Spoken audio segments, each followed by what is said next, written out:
Bueno, en primer lugar, buenas noches para todos. Buenas noches. Si no fuera por el grupo Jen, no sé si estaríamos medio... por el tema de la iglesia de la Odisea, lo estamos viviendo. Y para los que están para entrar en contextos, dimos una primera parte, quedé debiéndole la segunda parte. Y para no ser larga la historia, porque los que vinieron saben, hoy vamos a dar la segunda parte de la iglesia de la Odisea. ¿Por qué este tema? Porque es un tema que nos compete a todos. Es un tema que estamos viviendo en los últimos tiempos. Ya estamos en el tiempo del fin. Y uno dice, ¿fin de qué? ¿Cierto? Pero según lo que dice la Escritura y los que han estudiado profecías, nosotros ya estamos en la última etapa de la iglesia, que es la iglesia de la Odisea. En la primera parte, los que estuvieron, vamos a hacer un repaso, en la primera parte vimos las características de esta iglesia. Lo vamos a buscar. Apocalipsis 3, versículo 14. Apocalipsis 3, versículo 14. Dice, y escribe al ángel de la iglesia en la Odisea. Y aquí dice el amén, el testigo fiel y verdadero, el principio de la creación de Dios. Yo conozco tus obras, que ni eres frío ni caliente. Ojalá fuese frío o caliente, mas porque eres tibio y no frío ni caliente, te vomitaré de mi boca. Porque tú dices, yo soy rico y estoy enriquecido, y no tengo necesidad de ninguna cosa, y no conoces que tú eres un cuitado. En otras versiones dice, ¿alguien tiene otra versión? ¿Qué dice? Un desventurado, un miserable, pobre y ciego y desnudo. Bien. Hoy vamos a ver la parte positiva. Dios hace una amonestación a esa iglesia. ¿Se acuerdan que en la primera parte vamos a entrar en contexto, algunas cosas? ¿Qué es ser una persona tibia? ¿Qué es ser una persona tibia? ¿Cómo, perdón? No. Sí, pero, a ver, el frío no le interesan las cosas espirituales. El frío no le interesan las cosas de Dios. Sí, Nahuel. No tener una postura certera, del todo segura respecto a algo. Perfecto. ¿Le escucharon? Sí. No sé si me escuchan bien. ¿Sí? Bien. Lo que pasa es que cuando uno está de espalda, la voz, el sonido ya hay otra cosa. En realidad, habíamos explicado que el caliente, en términos espirituales, es la persona que se entrega completamente al Evangelio. Pero que son vigorosos. Que son vigorosos, que son entusiastas, que dan todo por el Evangelio. Van predicando, personas que se le cruce, le hablan de Dios y todo eso. Esas son las personas realmente calientes, que realmente tienen ese calor espiritual. Pero el tibio, ¿cuál es el problema ahí? Dice que esta iglesia tiene una característica que es tibia. El tibio se puede resaltar de varias formas. Por ejemplo,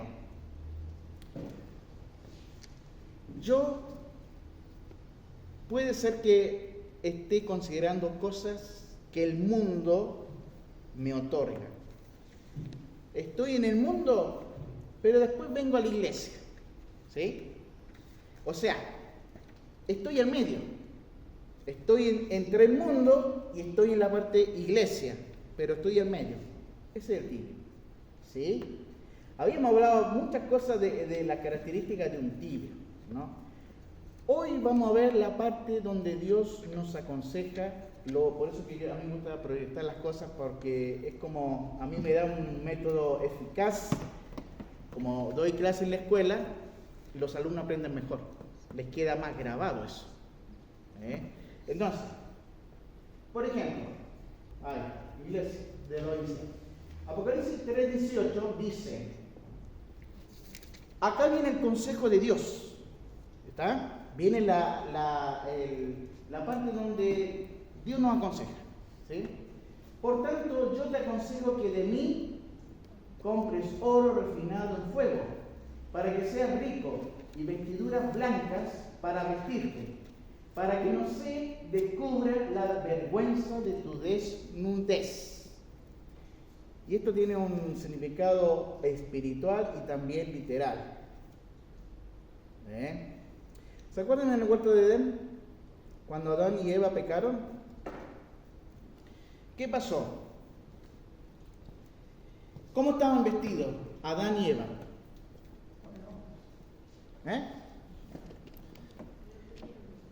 Por eso que este es un tema que da para varias cosas, pero hay que estudiarlo a profundo. La vestimenta de Adán y Eva era la gloria de Dios.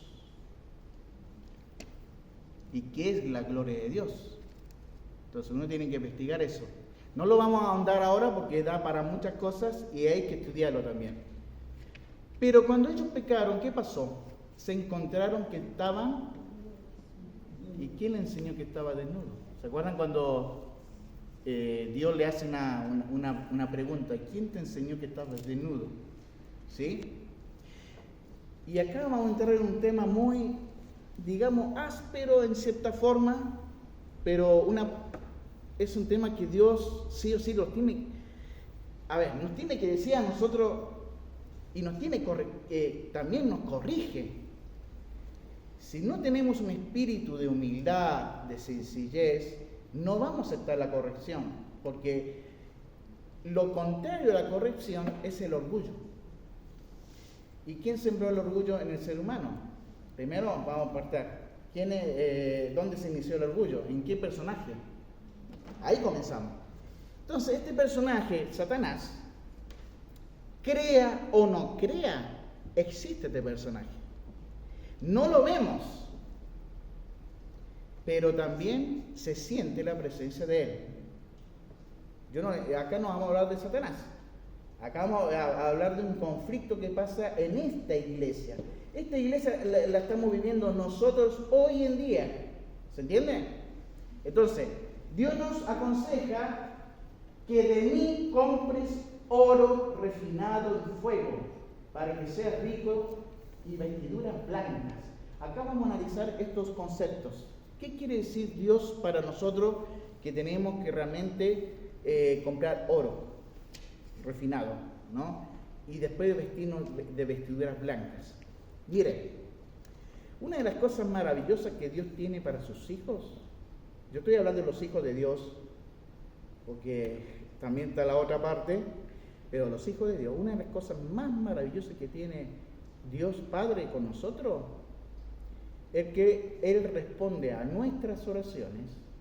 Él sabe nuestro dolor, Él sabe nuestro sufrimiento, pero Él se encarga incluso de responder hasta lo más profundo, cosas que a veces quedamos anodados. Pero eso solamente Dios lo hace con sus hijos. Y ve que acá hay que estudiar también quién es un hijo de Dios. ¿Sí? ¿Quién es un hijo de Dios? Tiene características también. Ahora, unge tus ojos con colirio para que veas. Yo reprendo. ¿Qué dice acá? Ay, pero si Dios es amor y... No, yo reprendo. A ver, una de las cosas que Satanás nos ha puesto en nuestra mente, no lo digo yo, lo dice la palabra de Dios, que Satanás le hace la contra a Dios en todo. En todo le hace la contra a Dios. ¿Quién de nosotros puede recibir una reprensión de parte de Dios? Lo aceptamos porque es de Dios. Pero pasa que también Dios usa a personas que también pueden ayudar, en ese caso, a reprender, pero con amor, con tacto. Con tacto se dicen las cosas, así como puedo decirle para que la persona no se sienta. Ahora, Dice que nos tenemos que arrepentirnos. Sé celoso y arrepiéntete. Pero arrepiéntete ¿de qué? Ahora lo vamos a analizar. Primer consejo. Con tesoro refinado en fuego para que seas rico. ¿Qué dice Deuteronomio 8:18? Acuérdate del Señor tu Dios. Él es quien te da la fuerza para obtener riquezas, a fin de cumplir el pacto que les confirmó. ¿Hay hombres que hubieron en la Biblia que fueron multimillonarios? Exactamente. ¿Han notado que el pueblo judío, la mayoría, mucho porcentaje, tienen recursos económicos suficientes? ¿Y por qué? Porque la bendición de Dios está en esas. Dios bendice a esas personas. Porque esas personas son fieles con Dios y obedientes. ¿Sí? Ahora, ¿Dios nos puede hacer millonario a nosotros? Sí. Pero, siempre y cuando mi corazón esté a la voluntad de Dios. Ahí está el tema. Claro, porque uno dice, ¿qué harías con tanta millonada de plata? Enseguida, yo me viajaría por todo el mundo, el crucero. ¿Y la parte espiritual dónde queda? ¿Se entiende? La parte espiritual. Uno diría, si fuera una persona espiritual, ¿no? Yo lo que haría primero, compraría libros y regalaría a la gente literatura para que se convierta.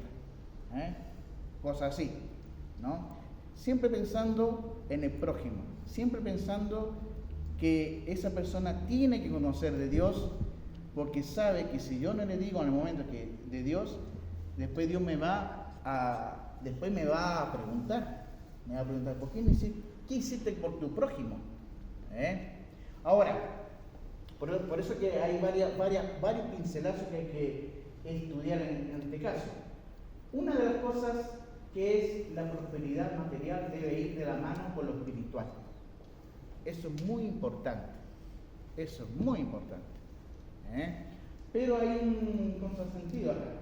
Joya de los testimonios, como uno dice, se me mostró que no estimamos debidamente las cosas eternas. ¡Wow! Eso es fuerte. Miren, todo lo que es digno de posesión, aún en este mundo, debe obtenerse mediante esfuerzo y a veces por el sacrificio más penoso. Y ellos están solo para obtener un tesoro perecedero. ¿Qué significa esto? Cuando Dios nos bendice, tenemos que exaltar al nombre de Dios. Solamente gracias a Dios tengo esto. Pero la persona materialista no lo dice. La persona dice, gracias a mi esfuerzo. ¿Se entiende? Por eso es que es penoso la carátula de esto, ¿no? Gracias a mi esfuerzo. Entonces yo digo, pero si él va a la iglesia, ¿cómo decir gracias a mi esfuerzo? Porque su vista lo tienen que en la parte material.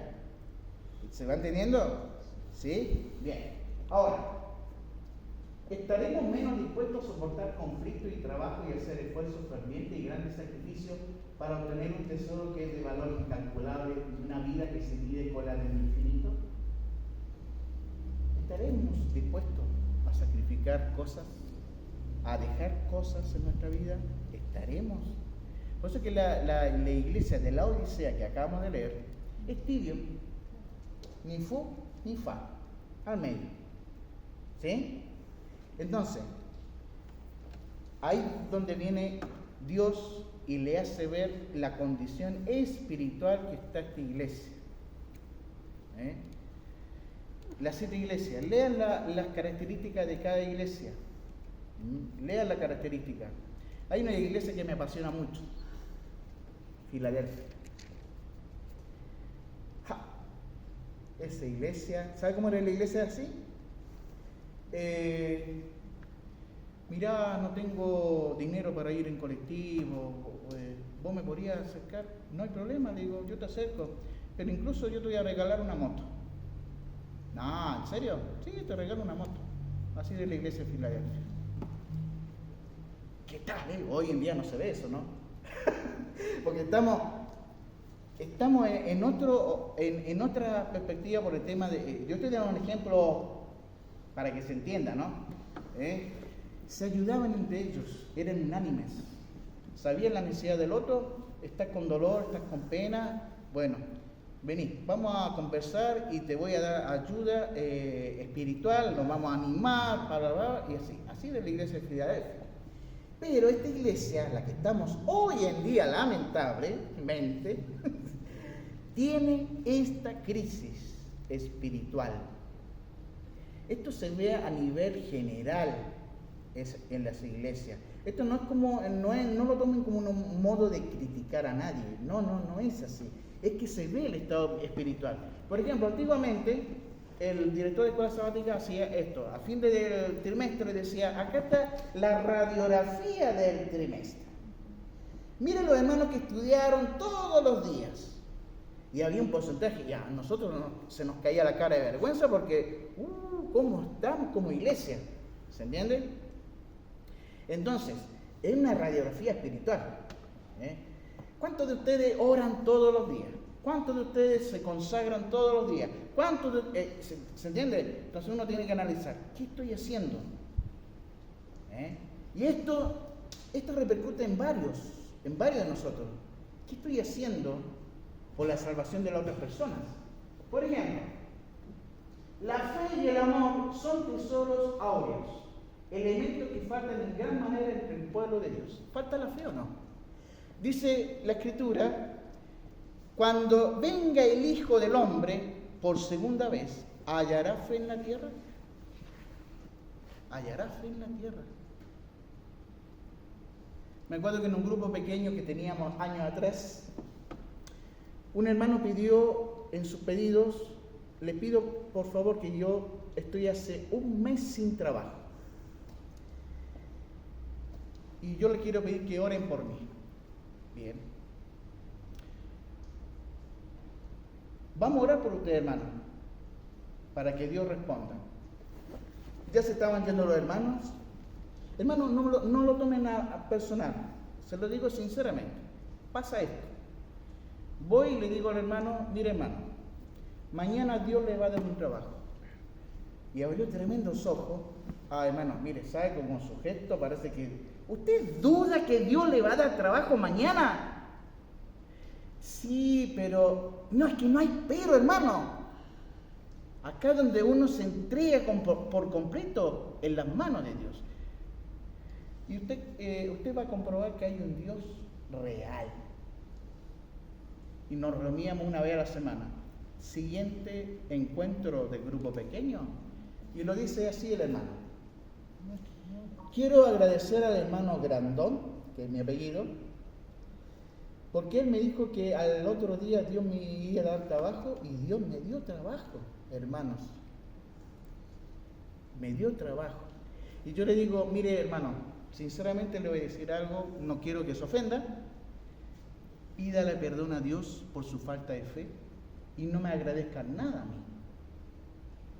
¿Se entiende? Es así, hermano. Usted está atravesando un problema. Póngase en la mano de Dios. Yo le garantizo, y no solamente yo, la palabra de Dios lo dice. Las promesas de Dios son verdaderas. Son tan reales en la vida de un cristiano que uno ve la mano de Dios en tu vida de una forma que no tiene explicación. No tiene explicación. Y ahora vamos a entrar a la parte donde te creen o no te creen. La incredulidad dentro de nuestra iglesia. Hay incredulidad. ¿Qué es la incredulidad? Ahora lo vamos a ver. Se me ha mostrado eso, que la incredulidad en los testimonios de amonestación, estímulos, reproches, está apartando la luz del pueblo de Dios. La incredulidad les cierra los ojos para que ignoren su verdadera condición. Y da para hablar muchas cosas. Podemos hablar de la incredulidad también. ¿Por qué somos incrédulos? ¿Por qué escuchamos hermosos testimonios? Parecieran que fueran historias fantásticas, fantasiosas. No. Porque la naturaleza de Dios es sobrenatural. Para nosotros es sobrenatural, pero en la naturaleza de Dios es esa. Van a haber cosas que nuestra mente no puede explicar, las cosas que Dios hace en nuestra vida. Pero para eso yo tengo que empezar a hacer un proceso que es la conversión. ¿Sabían ustedes? La conversión. Por eso que cuando vino Nicodemo a donde Jesús, maestro, ¿qué voy a hacer para heredar la vida eterna? Entonces, ¿saben la historia, no? Si tú no naces de agua y de espíritu, no vas a ver el reino de Dios. Si yo no nazco de agua y de espíritu, no vas a poder el reino de Dios. Y acá hay dos batallas, espíritu y carne, espíritu y carne. Y ahí es donde está el laodicense, está el medio. Ni fu ni fa. Bueno, un poquito del mundo me gusta, pero también de la iglesia me gusta algo. Y está ahí, entre medio. Ahora, segundo concepto. Y acá vamos a empezar a descifrar algo que es real. ¿Qué dice? Tengo que vestirme de vestiduras blancas. ¿Cómo son los ángeles? ¿Alguien ha visto alguna vez un ángel?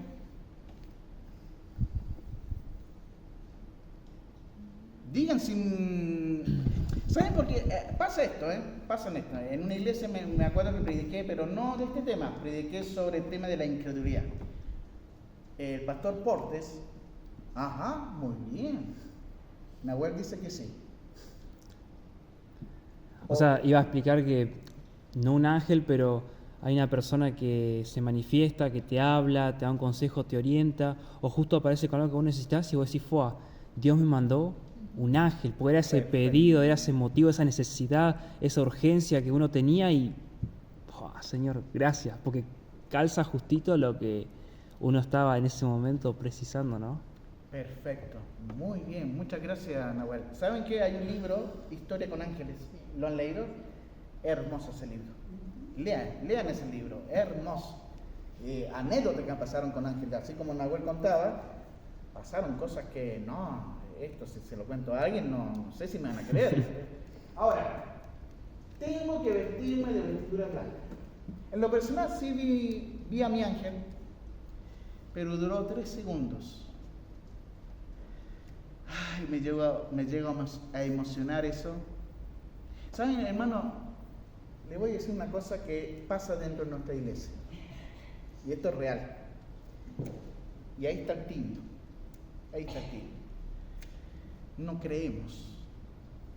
En vez de creer, empezamos a juzgar.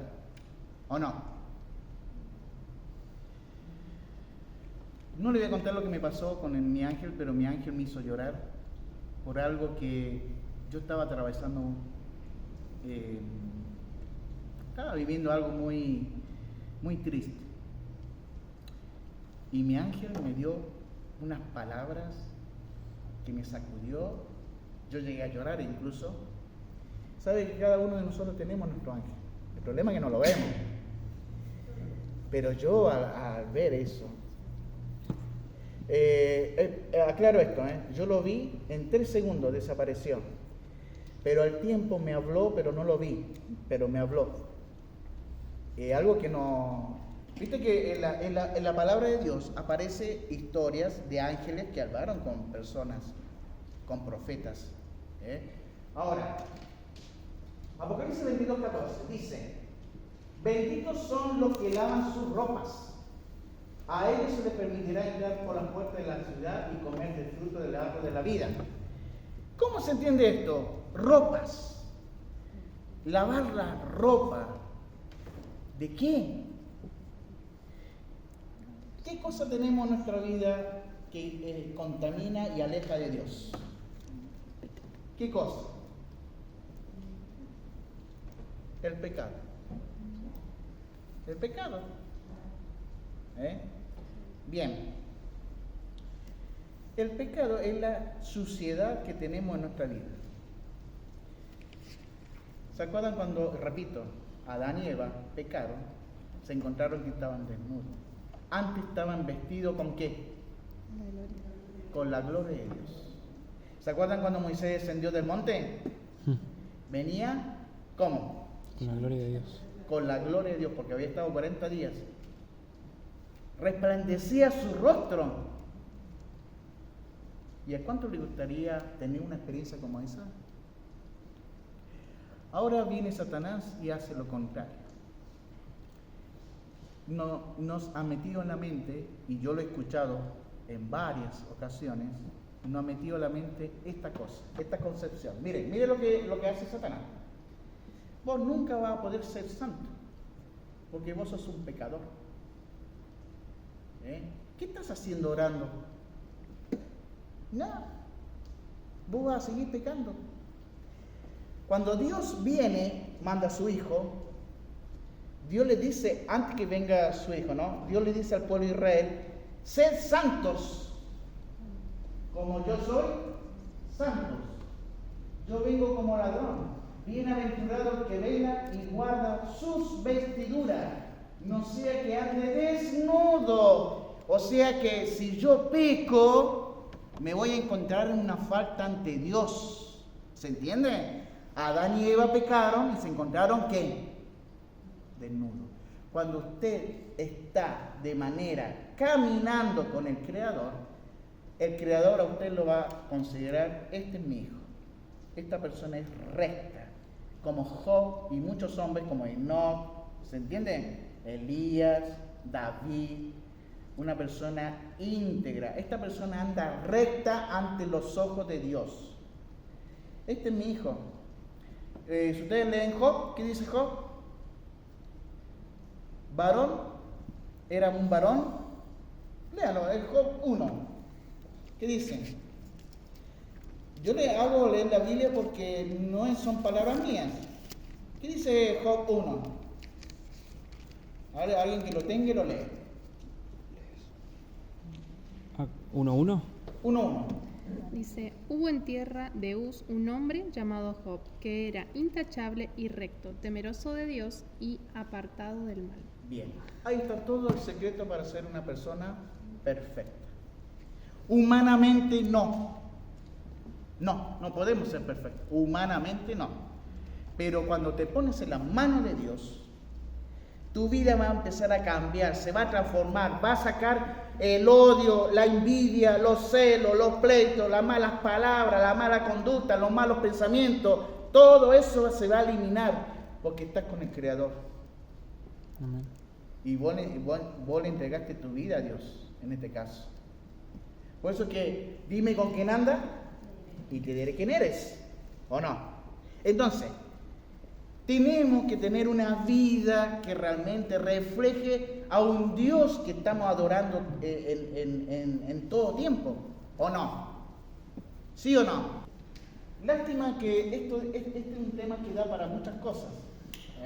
Miren, Apocalipsis 22:11 dice, el que es injusto sea injusto todavía, el que es impuro sea impuro, el que es justo practique la justicia todavía, y el que es santo santifique más todavía. Satanás nos pone en nuestra mente, no hay ningún justo. Sáquense de la cabeza que no hay nadie santo, somos todos pecadores. Satanás lo pone eso en nuestra mente. Y hay un texto que le voy a dar como una tarea. Yo no me canso de darle tarea a mis alumnos. Estudien por favor Romanos capítulo 3, 10. Dice, no hay justo, pero usted está fuera de contexto. Está hablando de otra cosa. Si usted lee abajo, hay una parte que dice, no hay quien busque a Dios. No hay quien entienda a Dios. Está hablando de otra persona. ¿Me van siguiendo? Entonces yo he escuchado que lamentablemente dicen, hermanos, somos todos pecadores, no hay ningún justo. Esa es una doctrina diabólica. ¿Por qué? Porque Satanás siempre le hace la contra a Dios. Dios dice, sed santos. Y Satanás dice, no, nunca vas a poder ser santo porque vos sos un pecador. Tu envidia, tu celo, tu ira, vas a seguir viviendo en tu vida. Eso es lo que hace Satanás. ¿Y qué hace Dios? ¿Para qué vino Jesús entonces? ¿Para qué vino Jesús? Derramó su sangre por todos los pecadores. ¿Para qué? Para que sean salvos. Por eso es que Jesús ni siquiera se salvó de las críticas de las personas que estaban ahí rodeándolo. Y cuando usted lo critican y lo juzgan, considere que usted va por buen camino, porque Jesús nos dio el ejemplo. Yo soy el camino, la verdad y la vida. Ya voy a terminar, hermanos.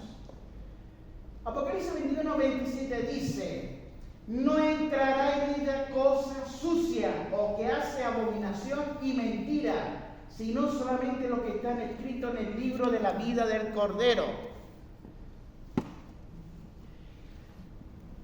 Dice que no va a entrar ninguna cosa sucia. ¿Cómo la cosa? Cuando Dios venga, cuando Jesús venga, el Hijo de Dios, en ese momento vamos a ser transformados. Pero la transformación ya tiene que estar acá. La transformación, sobre todo el carácter. Hermano, el carácter ha sido uno de los problemas más complicados dentro de nuestras iglesias. El carácter. ¿Y por qué ha sido un tema más complicado? ¿Ves que hay que estudiar también otro tema que el carácter? Porque Satanás está trabajando dentro de la iglesia, ¿sabían ustedes? Hace que de repente empiecen las críticas y este temperamento fuerte, bueno, listo, y hay personas que se han ido por ese problema. No vienen mal a la iglesia, pero recordemos una cosa: el trigo y la cizaña tienen que crecer, va a venir la siega. ¿Quién es la cizaña? Los tibios, los que están en el mundo, en parte, y los que están en la iglesia. ¿Sí? ¿Por qué estoy hablando de esto? ¿Qué música escucho en mi casa? ¿Qué cosas veo en la televisión o en el celular? ¿Qué contenido está alimentando mi mente? ¿Se entiende? ¿Estoy ejercitando realmente las 5 avenidas del alma que tengo que practicar? Hay un corito que dice, cuidadito mis ojitos lo que ven, para niños, ¿no? Cuidadito mis oídos lo que oyen. Muchas gracias. ¿Viste qué hace? Cuando era chiquitito lo aprendés. Hay un Dios de amor que mirándonos está. Cuidadito, cuidadito. Entonces, nosotros tenemos que cuidar las avenidas del alma. Lo que nosotros tenemos que pretender en nuestra vida es reflejar hacia los demás un Dios que realmente está en nuestra vida. Pero imagínense cuando hay peleas y discusiones y todo el tema. ¿Hay un espíritu realmente de Dios en ese ambiente? Imagínense. Ahora, una de las cosas que también hace Satanás, ataca a los líderes. Los ataca. ¿Y dónde los ataca? Claro, porque vos estás sirviendo a la iglesia. Los que están predicando, los que se paran al frente, los atacan de una forma, pero tenemos un Dios poderoso. Nosotros ya estamos aterrizados con mi esposa. ¿Ves que predico? Sácate, pum. Pero yo sé de dónde viene el enemigo. Pero hay un Dios que es muy poderoso. Y hemos visto la batalla ganada de parte de Dios. Solo no podemos ganar esa batalla. Y en la junta de iglesia se arman discusiones, los temperamentos suben y empieza. ¿Sí o no? ¿Estoy diciendo una mentira o no? Yo les digo porque yo estoy en junta de iglesia. Acá no, gracias a Dios yo no he visto eso. Pero en otra junta de iglesia, de otra iglesia, ha pasado que de repente empiezan los choques, los caracteres, y así que vos anduviste diciendo esto, ¿y qué te crees vos? Y ahí empieza Entonces, y ahí después tenemos que estudiar el tema de los frutos del espíritu y los frutos de la carne. Mire, hay tantas cosas. Continuará, no sé cuándo. Pero lo que tenemos que entender esto, hermanos y jóvenes, todos estamos propensos a entrar en un conflicto.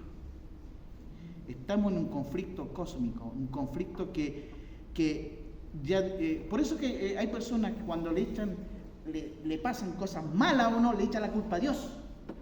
¿Y por qué Dios me hiciste esto si yo he trabajado en la iglesia, he trabajado en esto para vos y todo el tema?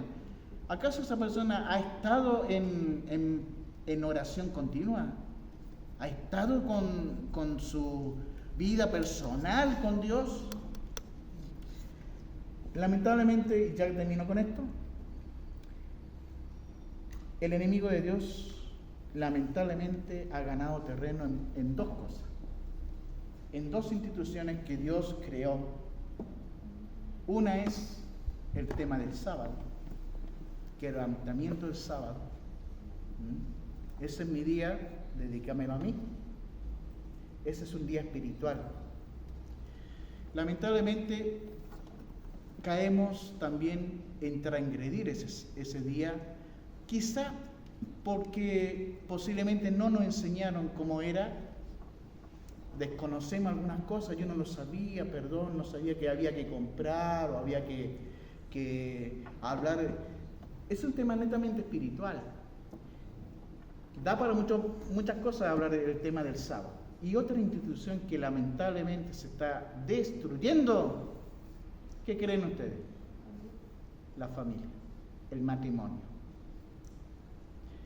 Si en el matrimonio no hay conexión con Dios,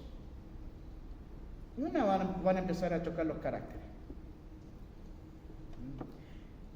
¿Adán y Eva se peleaban alguna vez o no? ¿Dice la Biblia eso o no? ¿Alguna vez se pelearon? ¿Discutieron? ¿Saben? Ustedes no van a creer esto. Pueden haber diferencias, sí, de opinión. Pero que hayan discusiones, e incluso llegar a eso, a la parte física, maltrato. Cuando hay un Dios de por medio, Dios trabaja de una forma en el matrimonio que ustedes no se dan una idea cómo trabaja. Son una sola cosa. ¿Qué nombre Dios le puso al matrimonio en el Edén? Génesis 5:2. Dios los llamó a ellos Adán. Una sola cosa. Los dos tienen que tener un mismo pensamiento. ¿Cómo la cosa? Los dos tienen que tener consagración. Dios une al matrimonio en eso. Interesante. Acá las jóvenes, si ustedes quieren ser feliz con algún príncipe, esa persona tiene que estar entregada en las manos de Dios. Una persona íntegra. Vivir en oración. Vivir orando día y noche.